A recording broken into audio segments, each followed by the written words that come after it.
Reza Rizky Rainaldi, 23 tahun, terpaksa berurusan dengan aparat Polda Bali lantaran nekat menggasak handphone di kos-kosan Jalan Tukat Citarum, Gang Dede, Denpasar Selatan. Kabid Humas Polda Bali, Kombes Pol Stefanus Satake Bayu menjelaskan, Reza ditangkap Selasa 16 Mei. Berdasarkan laporan korban Yosi Luki Lukmanto, 21 tahun. Peristiwa ini bermula ketika korban tertidur di kamarnya Kamis 30 Maret pukul 22. Usai menggunakan 3 HP miliknya. Saat tidur, jendela kamar korban sudah terkunci. Pintunya juga tertutup tetapi tidak terkunci.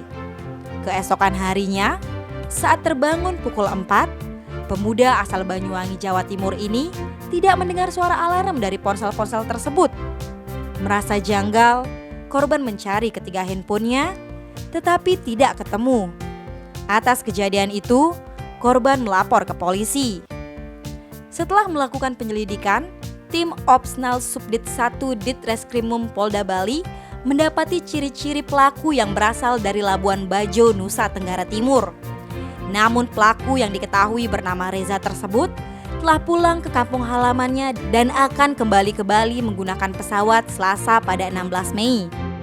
Polisi akhirnya membekuk Reza di Bandara Internasional I Gusti Ngurah Rai ketika baru tiba di Bali sekitar pukul 20.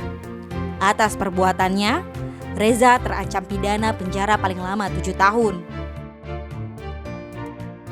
Tim Bali Express melaporkan.